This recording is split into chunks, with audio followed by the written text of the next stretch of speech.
அனைவருக்குமே வணக்கம். சற்று முன் கிடைத்திருக்கக்கூடிய ஒரு மிக மிக முக்கியமான செய்தி ஒன்று வெளியாகியுள்ளது.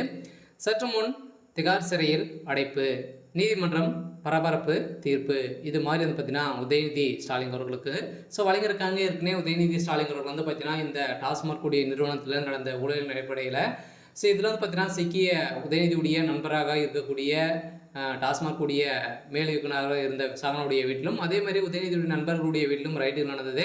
அதேமாதிரி தொழிலதிபர்களுடைய வீட்டில் நடந்த ரைடின் அடிப்படையில் இதில் கிடைக்கப்பெற்ற ஆதாரத்தின் அடிப்படையில் தான் இப்போ உதயநிதி ஸ்டாலின் வந்து பார்த்தீங்கன்னா திகார் சிறையில் அடைக்கப்பட போகிறதாக தகவல் வெளியாகி இருந்த நிலையில் நேற்று வந்து பார்த்தீங்கன்னா திகார் சிறையில் வந்து அடைக்கப்பட்டார். இந்த நிலையில் தான் நீதிமன்றம் வந்து பார்த்தீங்கன்னா ஒரு பரபரப்பான தீர்ப்பு வந்து வழங்கியிருக்காங்க.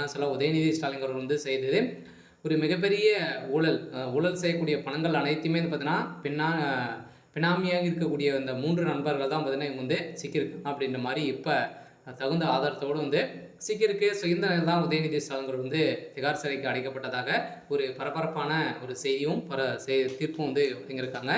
இதை பற்றி இந்த வீடியோவில் நம்ம முழுமையாக பார்க்கலாம். அதுக்கு முன்னாடி நம்ம சேனலுக்கு வந்து இப்போ தான் நீங்கள் முதல் முறையாக வந்திருக்கீங்க அப்படின்னா மறக்காமல் நம்மளுடைய சேனலை சப்ஸ்கிரைப் பண்ணி சப்போர்ட் பண்ணுங்கள். வாங்க வீடியோக்குள்ளே போகலாம்.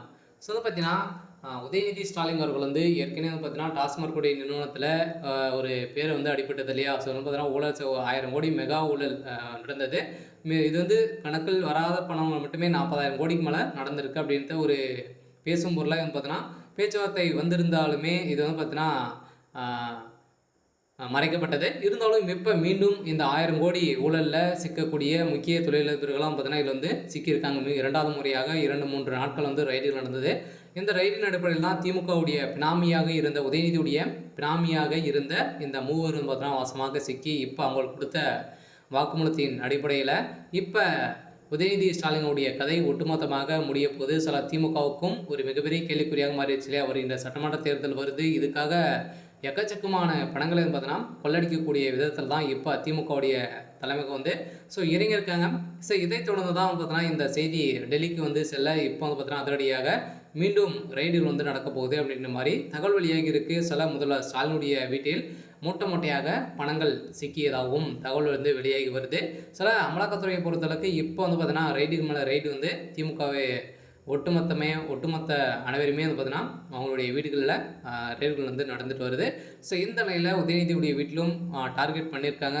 எப்போ நடக்கும் அப்படின்றத தெரியல. இருந்தாலும் இன்றைக்கி நாளைக்கு அப்படின்ற மாதிரி வந்து தகவல் வெளியாக இருக்குது. கட்டாயம் உதயநிதியுடைய வீட்டில் ரைடுகள் நடந்தது அப்படின்னா எக்கச்சக்கமான பணங்கள் சிக்கக்கூடிய ஒரு பெரிய பினாமி வீடாக தான் இருக்க போகுது.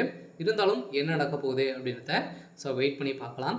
இது மாதிரி செய்திகளை தெரிஞ்சுக்கணும் அப்படின்னா மறக்காமல் நம்மளுடைய சேனலை சப்ஸ்கிரைப் பண்ணி சப்போர்ட் பண்ணுங்கள். தேங்க்யூ.